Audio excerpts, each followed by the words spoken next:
पूर्व के वीडियो में हमने चर्चा करी थी कि राष्ट्रपति का चुनाव किस तरह से होता है। अब हम राष्ट्रपति के मतों की गणना की बात करेंगे। राष्ट्रपति के जो पद में के चुनाव में मतगणना के लिए एक विशेष प्रक्रिया का प्रावधान किया गया है। राष्ट्रपति पद के लिए उसी व्यक्ति को सफल घोषित किया जाता है जो कुल वैध मतों के आधे से कम एक मत से अधिक अर्थात 50% से अधिक मत प्राप्त करता है। इसे न्यूनतम कोटा कहा जाता है। जैसे न्यूनतम कोटा इज इक्वल टू कुल पड़े वैध मत डिवाइडेड बाय 2 प्लस 1। इस तरह से वैध कुल जो है न्यूनतम कोटा निकाला जाता है। मतगणना के समय सबसे पहले प्रथम वरीयता के मतों की गणना की जाती है। यदि कोई प्रत्याशी न्यूनतम कोटा प्राप्त कर लेता है तो उसे सफल घोषित कर दिया जाता है। यदि कोई भी उम्मीदवार न्यूनतम कोटा प्राप्त नहीं कर पाता है तो उसे द्वितीय चक्र की गणना आरंभ की जाती है। इसमें सबसे कम मत प्राप्त करने वाले उम्मीदवार को स्पर्धा से बाहर कर उसके मतपत्रों के द्वितीय वरीयता के मतों की गणना की जाती है और उसे अन्य उम्मीदवारों के द्वारा प्राप्त प्रथम वरीयता के मतों में जोड़ दिया जाता है। और यदि द्वितीय चक्र की गणना के बाद भी कोई उम्मीदवार न्यूनतम कोटा प्राप्त नहीं कर पाता है तो उक्त प्रक्रिया पुनः दोहराई जाती है और यह प्रक्रिया तब तक चलती रहती है जब तक किसी उम्मीदवार को न्यूनतम कोटा प्राप्त नहीं हो जाता है। अब एक एग्जाम्पल के द्वारा हम इसको समझ सकते हैं। मान लो राष्ट्रपति के चुनाव पद में 4 व्यक्ति हैं, 4 उम्मीदवार हैं, ए बी सी तथा डी। कुल प्राप्त वैध मत है हमारे पास में 2500। न्यूनतम कोटा हो गया कितना, 2500 डिवाइडेड बाय 2 1250 प्लस 1 1251 हुआ। माना कि प्रथम वरीयता में ए बी सी तथा डी को क्रमशः 950 700 500 तथा 350 मत प्राप्त हुए। किसी भी उम्मीदवार को न्यूनतम कोटा यानी कि 1251 मत प्राप्त नहीं हुए हैं। अतः सबसे कम मत प्राप्त करने वाला प्रत्याशी डी को क्या करेंगे, उसको इससे बाहर कर देंगे जिसे 350 मत मिले हैं और उसे जो द्वितीय वरीयता में उसने जिसके भरा है उसको वो वरीयता दे दी जाएगी। जैसे 350 मतपत्रों में द्वितीय वरीयता पर ए को 50, बी को 100 तथा सी को 200 मत प्राप्त हुए हैं तो इसे प्रथम वरीयता के मतों से जोड़ने पर ए बी व सी के कुल मत क्रमशः कितने हो गए। ए को 50 से तो 950 प्लस 50 1000 हो गए। 700 में हमने 100 जोड़े तो 800 हो गए और सी के 500 में हमने 200 मत जोड़े तो वो 700 हो गए। इस तरह से फिर किसी भी उम्मीदवार को न्यूनतम कोटा प्राप्त नहीं हुआ। अब तीसरे चक्र की गणना की जाएगी जिसमें सबसे कम मत प्राप्त करने वाले उम्मीदवार सी को स्पर्धा से बाहर कर उसके द्वारा प्राप्त 700 मतपत्रों में तृतीय वरीयता के मतों की गणना की जाएगी। उसे ए तथा बी के कुल मतों में जोड़ दिया जाएगा। माना सी के 700 मतों में तृतीय वरीयता पर ए को 200 तो ए को 200 मिलने पर कुल कितने मत हो गए उसके 1200। बी को 500 तो बी के हो गए 800 प्लस 500 1300 हो गए। तो इस तरह से यहाँ बी को क्या हुआ, न्यूनतम कोटा से अधिक मत प्राप्त हो गए। न्यूनतम कोटा हमारा था 1251 का, अतः बी को सफल घोषित किया जाएगा। हालांकि उसे प्रथम चक्र और द्वितीय चक्र की गणना में ए से कम मत प्राप्त हुए थे।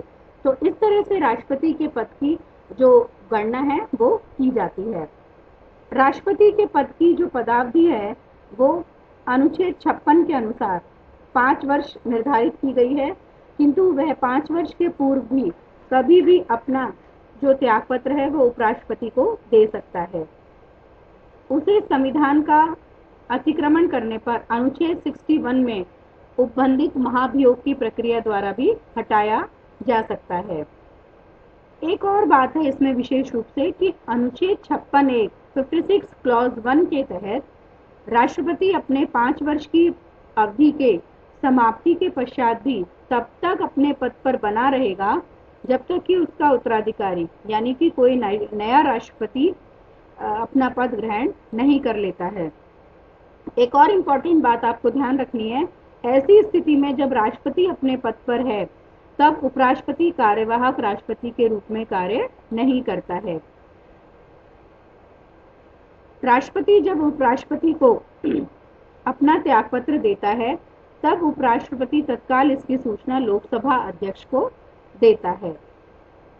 कुछ राष्ट्रपति जो है वो अनुच्छेद 62 के तहत राष्ट्रपति के पद की रिक्तता को भरने के लिए जो कुछ प्रावधान किए गए हैं कि जो है इसमें यदि राष्ट्रपति का पद मृत्यु, त्यागपत्र, महाभियोग या किसी अन्य कारण से रिक्त होता है तो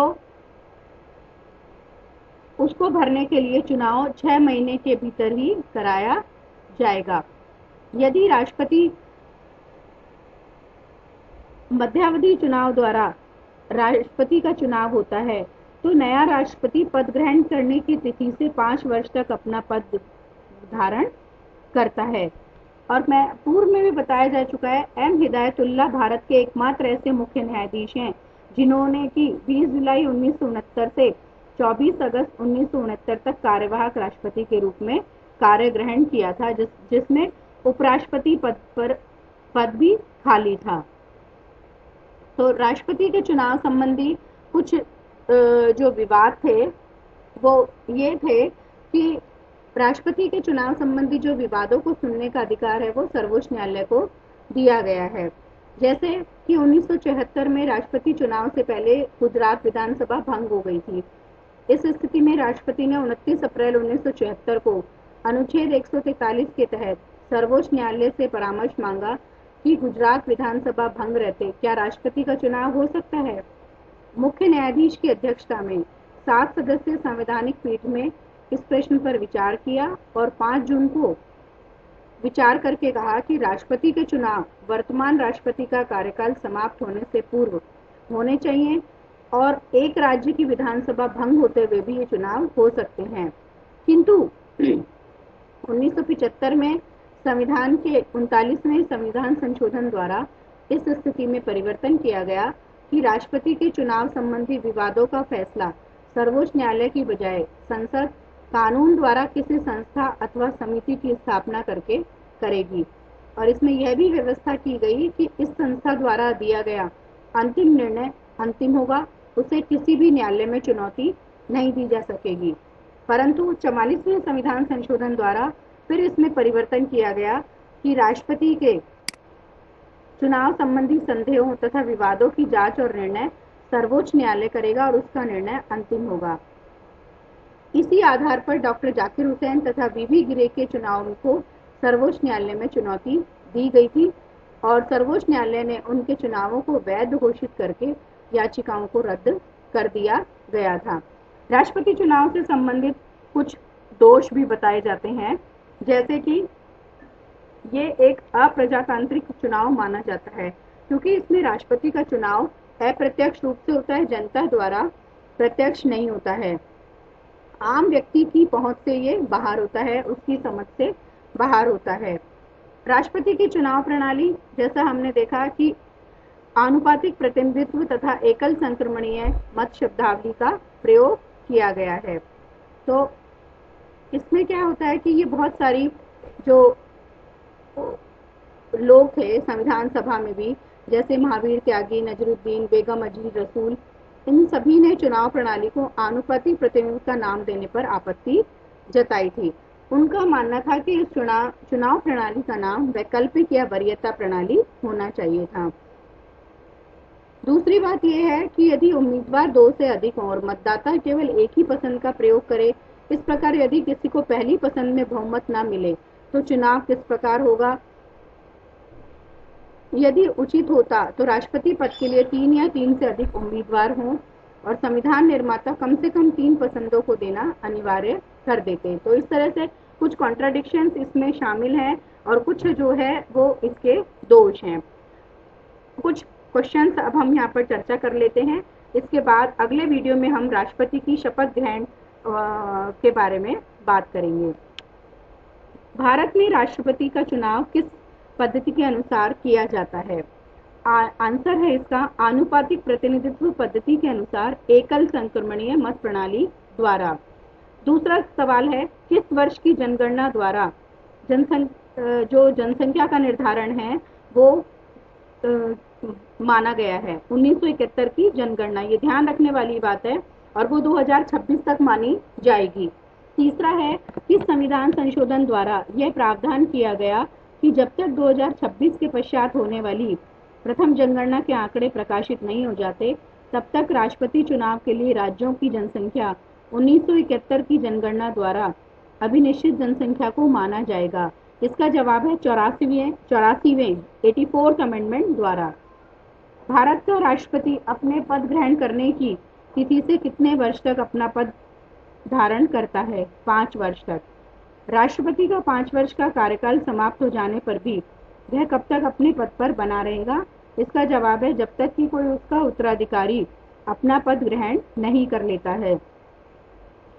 अगला प्रश्न है, राष्ट्रपति अपना त्यागपत्र किसे देता है?